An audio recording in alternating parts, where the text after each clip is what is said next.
tell you a story about a t-shirt. I know, it doesn't sound like much of a thrill, but I like the idea that even simple items can have a story, and that if you gave it a moment of thought, you could probably come up with a story about pretty much anything.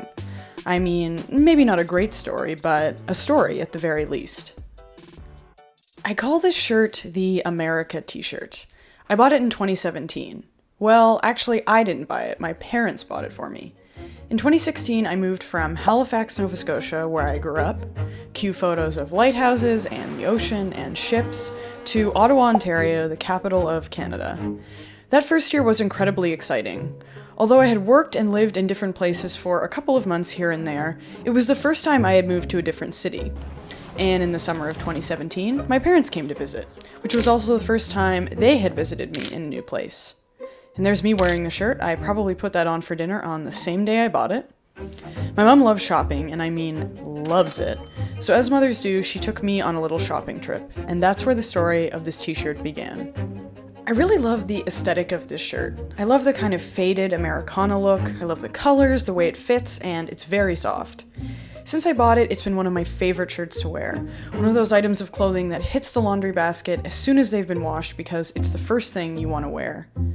But I've also felt weird about wearing this shirt. So here we're going to get into the part of the video that not everybody is going to like. It's politics, it's scary, people love to hate when people talk about it. I'm not going to get too into it right now, so don't freak out, but I have what I would call a complicated relationship with politics and activism. There's no question that I'm very progressive, I'm far left, whatever the heck you want to call it. You might say I'm a member of the alt-left if you're a certain political leader. Why am I trying to be coy about that? If you're Trump, you might say that. If you're Donald Trump, you might say that. You'd be literally the only one who's ever said that. I think our society is systemically racist, that our economic system is really truly bad for us and for the planet, and I don't think those things are a matter of opinion. I believe in them so strongly that I've participated in lots of grassroots and organizational activism, but I don't like to think of myself as a capital A activist because I don't usually identify with that culture and way of being. It doesn't always feel like a good fit for me, and sometimes it makes my behavior feel prescribed, like everybody buys the same books and talks the exact same way. But I really believe in human rights and that we need to tackle the climate crisis, and I think it's weird when people really disagree with that.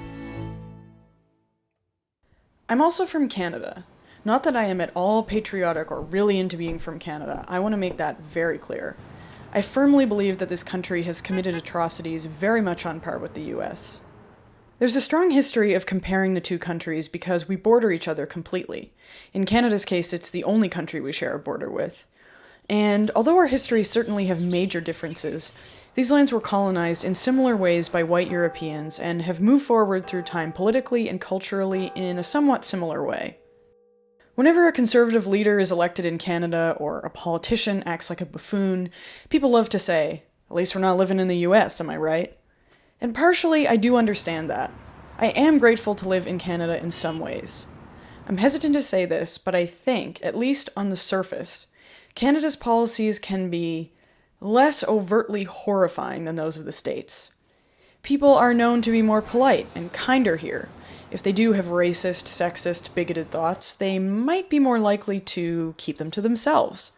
But only sometimes. I'm not trying to say it's better here because I really don't think it is, just that I do understand where that assumption might come from, and to say that the US does not have a great reputation in Canada, to say the least. And the impact of that statement and that belief is deeper than it might seem. People saying that Canada is so much better than the US is dangerous and I think unhelpful. Believing that at least Canada isn't the worst lets our government off the hook for all of the terrible things it has done. The human rights violations against Indigenous people, the environmental atrocities like the oil sands and endless pipelines, the way it doesn't actually support its people in meaningful ways even though it loves to pretend to.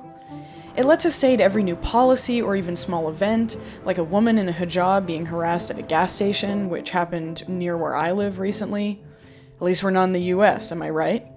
It allows us to more easily dismiss these events that we know are troubling, instead of taking action and demanding better, because we already think it's better than the US.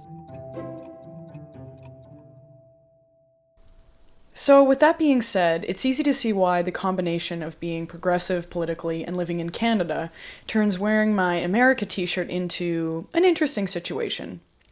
For a year or so, I wore the shirt without too much thought. I knew it was strange for me to wear it with the eagle and the stars and stripes, deep symbols of American freedom and liberty, but I loved the thing, so I kept wearing it. I've also realized recently that a big part of liking this shirt is that it reminds me of my best friend Shelby, who's American. We met at university in Halifax, and although she is certainly no patriot in the traditional sense of American patriotism, she does have a deep love for the country and its positive aspects and culture, which it does have for sure. And that makes me love those things too. After a while, I started getting the odd comment from people I know who hold similar values to me. Nothing major, easy to brush off and explain that I just really love the fabric and the fit of the shirt. I started to feel more and more uneasy about wearing it as time went on though, and not mainly because of people's comments, but because I want to represent the things I believe in. Or at least I don't want to actively represent things I don't believe in. And let's be clear, I don't wear Canadian flags or symbolism either. And then a couple of years ago, another close friend of mine, Christian, started commenting almost every time he saw me wearing the shirt. Christian and I have a great relationship, and I would say a unique one, in that neither of us have a problem being very honest with the other. He started saying, "You know what that shirt makes you look like, right? Why are you wearing that shirt?" But mostly, "Hey Emma, you gotta stop wearing that shirt." Christian is from Mexico. I don't think I have to explain why that adds to his list of reasons for encouraging me to stop wearing the shirt. The first few times he said it, I would say jokingly, "Come on, Christian, cut me some slack." And then it became, "Yeah, you're right, I should stop wearing it." Until finally, I decided to stop wearing it. I made a rule for myself that I could wear it, but only to bed. You could say I relegated it to the bedroom. And that's where it stayed until now, for nearly 2 years. It's come on a couple of overnight trips with friends where we've laughed about my choice to only wear it to bed. Over the last year or so, it's developed a hole in the right armpit area that's swiftly gotten larger and larger. A couple of months ago, I wore it on a canoe camping trip where the hole got much bigger. And now it's almost like I'm wearing one of those tank tops with long armpit holes, except with a sleeve attached and only on one side. It's a really cute look. We all have little items or events in our lives that, upon first glance, may seem fairly inconsequential, but that take on a real life of their own in our consciousness. This shirt has certainly become that for me.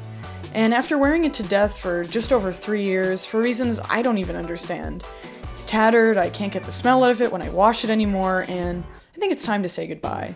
I've thought about keeping it as a memento, but that just doesn't seem necessary. The story it's become is enough of a memory for me.